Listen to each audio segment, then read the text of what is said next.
பிஸ்மில்லாஹிர் ரஹ்மானிர் ரஹீம். லா இக்ராஹ ஃபித்தீன். மார்க்கத்திலே நிர்பந்தம் என்பது இல்லை. யாரையும் நிர்பந்தப்படுத்தி இஸ்லாத்தில் வர வைக்கணும் அப்படிங்கிறது அவசியம் இல்லை. கத்தபையன ருஷ்டு மினல் கை. வழிகேட்டிலே இருந்து நேர்வழி என்பது முற்றிலும் தெளிவாகிவிட்டது. ஃபமை யக்ஃபுரு பித்தாகூத். யார் ஷைத்தான்களை நிராகரித்து வயோமின் பில்லாஹ் அல்லாஹுவை ஈமான் கொண்டானோ ஃபக்கத் இஸ்தம்ஸக பில் உர்வத்தில் உஸ்கா லன் ஃபிஸாம லஹா. அருந்து போகாத உறுதியான கயிற்றை அவன் பற்றி பிடித்து கொண்டான். அல்லாஹு சமீஉன் அலீம். அல்லாஹ் தாலா எல்லாவற்றையும் கேட்பவனாகவும் அறிந்தவனாகவும் இருக்கின்றான் என்று அல்லாஹ் கூறுகிறான். இந்த ஆயத்தை பற்றி 2-3 நாட்களாக உங்களுக்கு விளக்கங்கள் சொல்லப்பட்டது. கடைசியாக ஒரு அறிவிப்பு ஒன்று உங்களுக்கு சொல்லப்பட்டது. அந்த அறிவிப்பு முஸ்னது அப்படிங்கிற ஹதீஸ் கிதாபிலேயும் அந்த அறிவிப்பு இடம்பெற்று இருக்கிறது. ஹஜ்ரத் அப்துல்லாஹ் இப்னு சலாமுடைய அந்த விஷயம். அந்த நேரத்தில் அப்துல்லாஹ் இப்னு சலாம் இருக்கிறாரே, அவர் வயோதிகமானவராக இருந்தார், வயசானவராக ஆயிட்டார். அவர் குச்சி வச்சு அவர் நடக்கக்கூடியவராக இருந்தார்.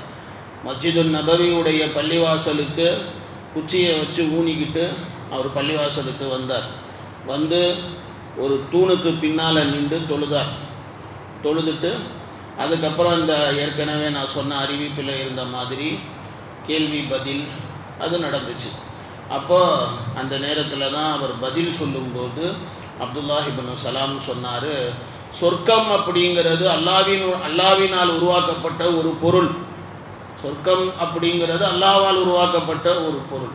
அல்லாஹ் தாலா யாருக்கு நாடுகிறானோ அல்லாஹ் அந்த சொர்க்கத்தை அல்லாஹ் வழங்குகின்றான் அப்படின்னு அவர் சொல்லிட்டு இந்த கனவை பற்றி அந்த அறிவிப்பில் சொல்லப்பட்டிருக்கு. அதில் இருக்கிறது, ஒரு மனிதர் வந்தார். அவர் கனவு பார்க்குறார் அப்துல்லாஹ் இப்னு சலாம். அந்த கனவுல சொல்கிறாரு, கனவு பார்த்ததை ஒரு மனிதர் வந்தார். என்னைய கூப்பிட்டு கொண்டு ஒரு மொட்டை மைதானம், பெரிய மைதானம், அந்த மைதானத்துக்கு என்னைய கூட்டு போனால் நான் இடது பக்கமாக நான் போனேன். அப்போ இடது பக்கமாக போவாதீங்க, வலது பக்கமாக போங்க அப்படின்னு சொன்னார். சரி அப்படின்ட்டு இடது பக்கம் போகாமல் வலது பக்கமாக போனேன். அப்புறம் பார்த்தா வழுக்கக்கூடிய ஒரு மலை கண்ணுக்கு தென்பட்டது. அந்த மனிதர் என்னுடைய கையை பிடிச்சு அந்த மலை மேலே ஏறிட்டார். அந்த மலையினுடைய உச்சி வரையிலும் என்னை கொண்டு சென்றார். எல்லாம் கனவுல பார்க்குறார். அந்த மலையினுடைய உச்சி வரையிலும் என்னை கொண்டு போனார். அங்கே போனால் அங்கே இரும்பால் செய்யப்பட்ட ஒரு பெரிய தூண் அது தெரிந்தது. அந்த தூணுடைய உச்சியிலே பார்த்தால் தங்கத்திலே செய்யப்பட்ட ஒரு வளையம் அது அங்கே இருக்குது. ஒரு பெரிய வளையம், தங்கத்தில் செய்யப்பட்ட வளையம். அந்த மனிதர் சொன்னார், இந்த தூணில் ஏறு அப்படின்னு சொன்னார். இந்த தூணை பிடிச்சி ஏறுங்க அப்படின்னு சொன்னார். நானும் சரி அப்படின்ட்டு சொல்லிட்டு அந்த தூணை பிடித்து ஏறினேன். அப்துல்லாஹ் இப்னு சலாம் சொல்கிறார், கடைசியாக மேலே உச்சியில் போய் அந்த தங்க வளையம் அதை நான் பிடித்து கொண்டேன்.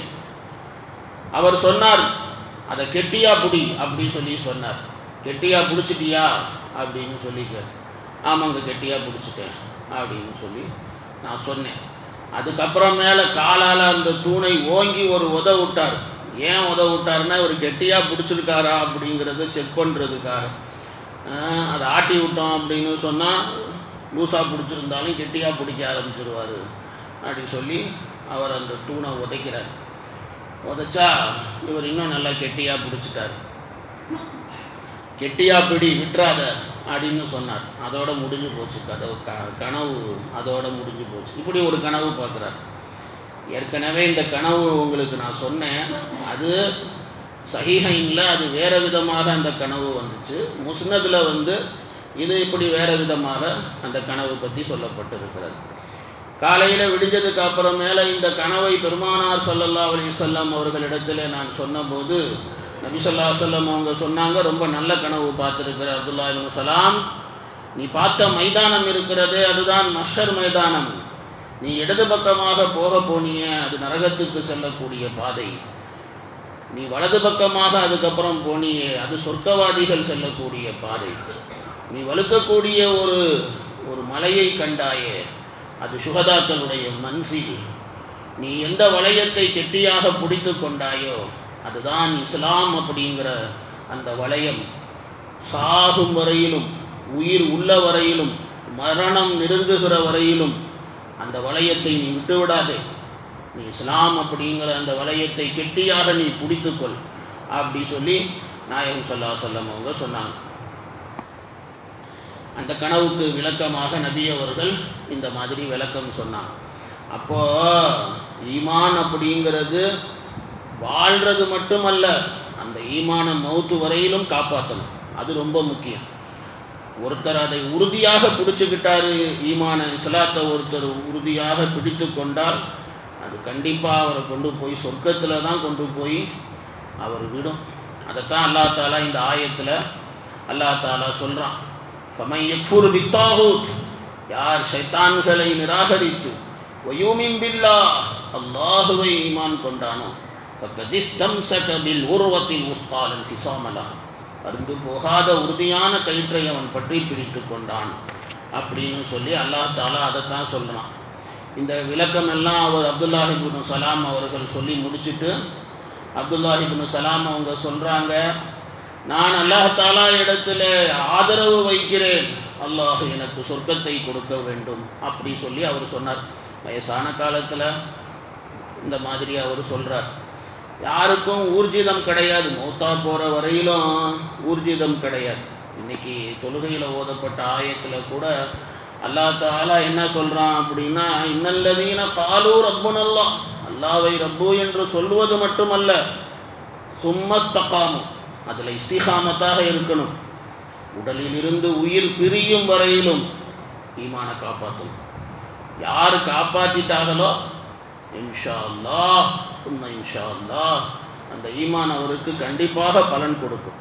ஈமானை விட்டுட்டாரு அப்படின்னு சொன்னால் பிறகு அவர்கிட்ட என்ன இருந்தாலும் ஒரு பிரயோஜனமும் இல்லை.